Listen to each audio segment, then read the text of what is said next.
ఈరోజు మనము చూస్తున్నాం ఈ కూటమి ప్రభుత్వం వచ్చి దాదాపు 1.5 సంవత్సరం అయింది. ఇంతవరకు ఏ రైతుకి గిట్టుబాటు ధర లేదు, ఏ రైతుకి మద్దతు ధర లేదు, ఏ రైతుకి అసలు అందరూ ప్రాణత్యాగాలు చేస్తున్నారు తప్ప ఆ రైతును పట్టించుకొని పాపాన్ని ఈ కూటమి ప్రభుత్వం లేదు. ఎందుకంటే మేము మొన్ననే పోయిన నెలే అధిక వర్షాలు పడినాయని మేము వచ్చి అక్కడ ఆలార్దీన్ దగ్గర పత్తి చూపించి మేము చెప్పినాం. ఎందుకంటే మీరు ఖచ్చితంగా ప్రతి ఒక్క ఎకరాకి 50,000 రూపాయలు పెట్టుబడి చాలా నష్టపోయిన విధంగా మేము మొన్న ఆ రోజే కానీ పొలాల్లో పోయి రైతులతో మాట్లాడి ఎకరాకి 50,000 కట్టేయాలనే విధంగా మేము చెప్పినాము.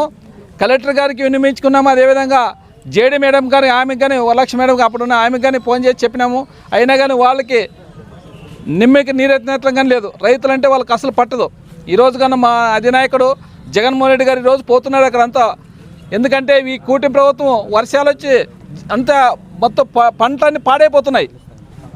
ఏ పంటకి మద్దతు లేదు. పంటలు మొత్తం అక్కడైతే మనకి ఇక్కడైతే వర్షాలు ఎక్కువ వచ్చి పత్తి ఉల్లి 2 పంటలు అసలు చాలా నష్టపోయినారు. పోయినసారి అయితే ఏది మన పొగాకు మిర్చి పాడైపోయినారు. అసలు ఎక్కడే కానీ వాళ్ళు మన కూటమి నాయకులు ఏ నాయకుడు కానీ ఏ ఎమ్మెల్యే కానీ ఏ మంత్రి కానీ ఆ వ్యవసాయ శాఖ మంత్రి మళ్ళీ ఎందుకో ఆయనకి ఆంబోత మాత్రం ఆయన ఉన్నాడు కానీ అసలు ఎవరు ఏ రైతులు పట్టించుకోని లేదా. ఆయనకు వ్యవసాయ శాఖ మంత్రి ఇచ్చినారు ఆయనకి. అలాంటి వ్యక్తి ఈరోజు ఖచ్చితంగా ఈ వ్యవసాయ శాఖ మంత్రి అచ్చెన్నాయుడు ఖచ్చితంగా రాజీనామా చేయాలి. ఎందుకంటే రైతులను ఎక్కడే కానీ ఏడన్నా కానీ ఎక్కడైనా పట్టించుకున్న పాపను ఆయన కాన్షియస్లోనే కానీ ఎవరు పట్టించుకున్న పాపాన్ని పోలేడు ఈ అచ్చెన్నాయుడు గారు. అలాంటి వ్యక్తి రాష్ట్రానికి ఏం చేస్తాడు? మేము ఖచ్చితంగా ఈ కూటమి ప్రభుత్వం కోటే చేస్తున్నాము. ఇమ్మీడియట్లీ మా 6 మండలాలు, ఒక మండలం కాదు, దేవనకొండ మండలమే కాదు, 6 మండలం మా ఆలూరు కాన్స్టిట్యూన్సీలో ఎక్కువ. ఎందుకంటే ముందే మొత్తం బతికేదంతా రైతాంగం నుంచి ఆలూరు కాన్స్టిట్యూన్సీ 6 మండలము పత్తి చాలా నష్టపోయిన పత్తి నుంచి. ఎందుకంటే ఆ రోజు చూపించినాము. ఎందుకంటే కుళ్ళిపోయినాయి. మన కాయంతా చూసి పొలాల్లో పోయి కాయని ఉప్పు చూసి మళ్ళీ కుళ్ళిపోయింది. అది పత్తి విడిపించేకి రాదు, ఏం రాదు, అంత కుళ్ళిపోయిన విధంగా అయింది. కాబట్టి మేము ఈ కూటమి ప్రభుత్వం కోటే చెప్తున్నాము. ఈ మన సిపిఐఎం నాయకులు అందరూ కానీ బాగా మద్దతు వచ్చింది. ఎందుకంటే మంచి కార్యక్రమం. ఎందుకంటే మన జగన్మోహన్ రెడ్డి పోయినసారి ప్రభుత్వం ఉన్నప్పుడు మన గిట్టుబాటు ధర లేకపోతే ఖచ్చితంగా ఆయన ఏదైనా ఇట్లా విపత్తులు జరిగితే దానికి సపరేట్గా నిధులు సపరేట్ మన క్యాబినెట్లో బడ్జెట్ సపరేట్ పెట్టేవాడు. అలాంటిది లేక చాలాసార్లు చూసినాం మనం. మన ప్రభుత్వమే ఇన్సూరెన్స్ కట్టి వాళ్ళకి లక్షలు రైతులకు అకౌంట్లకు పడినాయి.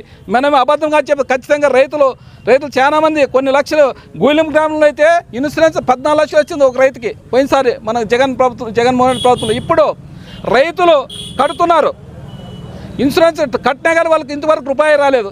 ఎందుకంటే మనం పోయే సంవత్సరం చూసినాం, ఈ సంవత్సరం చూసినాం. ఎక్కడ ఏ రైతుకి ₹1 పడని పాపం లేదు. వాళ్ళు ఎందుకంటే వాళ్ళు కడుపు నింపుకునేకి వాళ్ళగా ఇదేందో లిక్కర్ పెట్టినారు కదా, నకిలీ లిక్కరు. ఆ లిక్కర్తో దందా చేస్తున్నారు తప్ప వాళ్ళు సంపాదించుకునే వచ్చినారు తప్ప రైతుల గురించి కానీ ఏ ఉద్యోగస్తుల గురించి కానీ ఏ పోలీస్ డిపార్ట్మెంట్ గురించి కానీ ఏ ఒక్కరిని పట్టలేదు. వాళ్ళు అందరూ ప్రతి ఒక్కరు అసంతృప్తిలో ఉన్నారు. ఖచ్చితంగా మీకు మాత్రం బంగాళాఖాతంతో కలిపే దినాలు వస్తాయి. ఎందుకంటే వీళ్ళు అంటున్నారు వచ్చే ఎలక్షన్లో మళ్ళీ మేమే గెలుస్తామని. మన పవన్ కళ్యాణ్ అంటాడు, ఆయన అయితే నేను పోలీసు డిపార్ట్మెంట్ కానిస్టేబుల్ కొడుకు అన్నాడు. ఆయన ఆ కానిస్టేబుల్ కొడుకు అనే దానికే నిన్ను చూసి వాళ్ళు చాలా ఈస్ట్ వెస్ట్ సైడ్ చాలా మంది ఓట్లు వేసినారు నీకు. నువ్వేం చేసినావు? ఇప్పుడు అసలు ఎవరిని పట్టించుకొని అక్కడ ఏడో సినిమా షూటింగ్లోకి పోతావో లేదంటే ఏడో క్యాబినెట్లో మీ క్యాబినెట్ అసెంబ్లీలో అన్నారు మీరు, మీ కుటుంబ నాయకులే. అసలు మన పవన్ కళ్యాణ్ ఉండరు ఎక్కడ కనపడ్డాని. అలాంటి వ్యక్తి నీకెందుకు రాజకీయ నాయకులు? నువ్వు సినిమాలు తీసుకొని రాజకీయ నాయకులు రాకూడదు. ఊహా అని జుట్టు ఎగర పెంచుకొని ఆ వెహికల్ మీద పోయేది కాదా? నువ్వు కానిస్టేబుల్ కొడుకంటే ఎట్లుండాలా? కింద స్థాయి నుంచి వచ్చినావు. కానిస్టేబుల్ అంటే కింద స్థాయి తెలుసు కానిస్టేబుల్కి. ఎందుకంటే గ్రౌండ్ వర్క్ తెలుసు. ఒక కార్యకర్త మాత్రం కానిస్టేబుల్ అంటే. అలాంటి వ్యక్తి ఈరోజు కానిస్టేబుల్ కొడుకని వ్యక్తి ఏమన్నా ప్రజల గురించి పట్టించుకుంటున్నావు? సినిమాలు తీసుకుంటున్నావు తప్ప నీకు నెలల మామూలు ముడుతున్నావు తప్ప నీకు అసలు ఈ ప్రజల గురించి పట్టలేదు, ప్రజల గురించి సమస్య లేదు. కాబట్టి నువ్వు ఖచ్చితంగా ఈ పవన్ కళ్యాణ్ గారి రాజకీయానికి అనర్హుడు అని చెప్తున్నావు. ఎందుకంటే నువ్వు అసలు వేస్ట్ అని చెప్తున్నావు ఈ పవన్ కళ్యాణ్ని.